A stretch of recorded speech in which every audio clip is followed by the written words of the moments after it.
This video sponsored by Buymote. இந்த ஆப்பில் நீங்கள் பர்ச்சேஸ் பண்ணக்கூடிய எல்லா ப்ராடக்ட்டும் ரொம்ப மலிவான விலையிலே கிடைக்குது. இதில் நிறையா ஆஃபர்ஸ் அண்ட் கூப்பன்ஸ் ப்ரொவைட் பண்ணுறாங்க. ஸோ இதோட லிங்க் உங்களுக்கு டிஸ்கிரிப்ஷனில் கொடுக்குறேன், யூஸ் பண்ணி பாருங்கள். பாகிஸ்தானுக்கும் சென்னைக்கும் இடையே எவ்வளவு தூரம்? போர் முற்றினால் சென்னைக்கு பாதிப்பு வருமா? வாங்க பார்ப்போம். இந்தியா பாகிஸ்தான் இடையே போர் பதற்றம் நிலவி வரும் நிலையில் இன்று அதிகாலை பாகிஸ்தான் மீது இந்தியா ஏவுகணை தாக்குதல் நிகழ்த்தியது. இதற்கு பதிலடி கொடுக்கும் விதமாக பாகிஸ்தான் இராணுவம் எல்லையில் உள்ள அப்பாவி இந்திய மக்கள் மீது தாக்குதல் நடத்தியுள்ளனர். தற்பொழுது இரு நாட்டுக்கும் இடையே போர் உறுதி செய்யப்பட்ட நிலையில் சென்னை மக்களுக்கு ஒரு கேள்வி எழுந்துள்ளது. போர் முற்றினால் பாகிஸ்தான் ஏவுகணை சென்னையை தாக்க முடியாதா என்பதுதான் இந்த கேள்வி. இந்த கேள்விக்கான பதிலை இந்த பதிவில் பார்ப்போம். பாகிஸ்தான் ஆதரவு தீவிரவாதிகள் காஷ்மீரில் உள்ள பல்காம் சுற்றுலா தலத்தில் தீவிரவாதிகள் நடத்திய பயங்கர தாக்குதலில் இந்திய சுற்றுலா பயணிகள் 26 பேர் பரிதாபமாக உயிரிழந்தனர். பாகிஸ்தான் ஆதரவு தீவிரவாதிகளின் இந்த தாக்குதலுக்கு இந்தியா கடும் கண்டனம் தெரிவித்தது.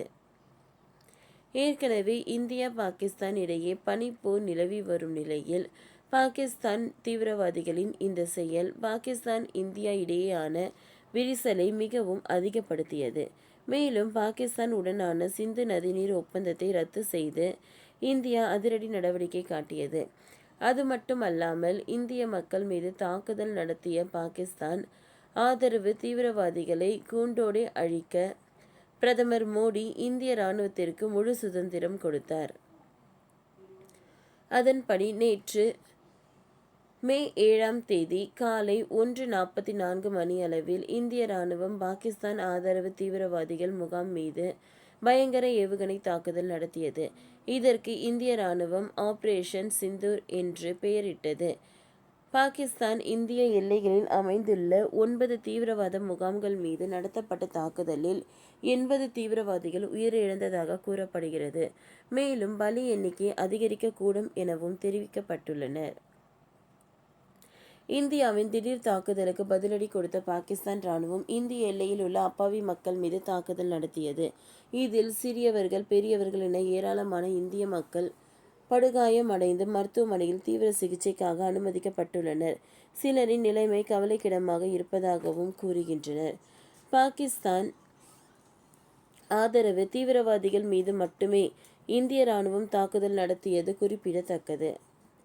தற்பொழுது இந்தியா பாகிஸ்தான் இடையே போர் தொடங்கிய நிலையில் இந்தியாவில் பல மாநிலங்களில் போர் ஒத்திகை நடத்தப்பட வேண்டும் என மத்திய அரசு உத்தரவிட்டுள்ளது. அதன்படி தமிழ்நாட்டில் சென்னையில் உள்ள துறைமுகம் மற்றும் கல்பாக்கத்தில் போர் ஒத்திகை இன்று மாலை நடத்தப்பட உள்ளது.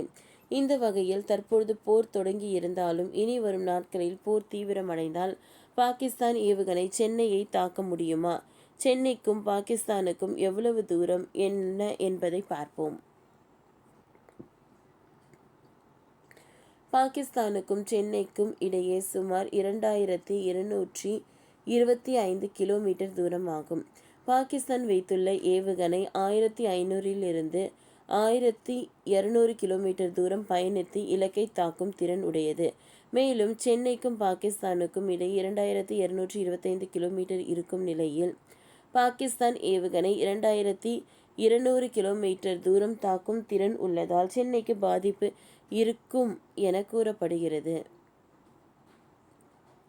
என்னதான் பாகிஸ்தான் ஏவுகணை 2200 கிலோமீட்டர் தூரம் தாக்கும் திறன் இருந்தாலும் இந்தியாவிடம் அதிநவீன ஏவுகணைகள் பல உள்ளன.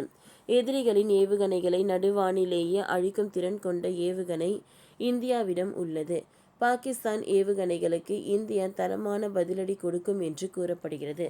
நம்மிடம் உலகின் தலைசிறந்த இராணுவ அமைப்பு இருப்பதால் நாம் கவலைப்பட தேவையில்லை என்று கூறப்படுகிறது. ஓகே ஃப்ரெண்ட்ஸ், இந்த வீடியோ உங்களுக்கு யூஸ்ஃபுல்லாக இருந்ததுன்னா லைக் பண்ணுங்கள், ஷேர் பண்ணுங்கள், சப்ஸ்கிரைப் பண்ணுங்கள். தேங்க்யூ.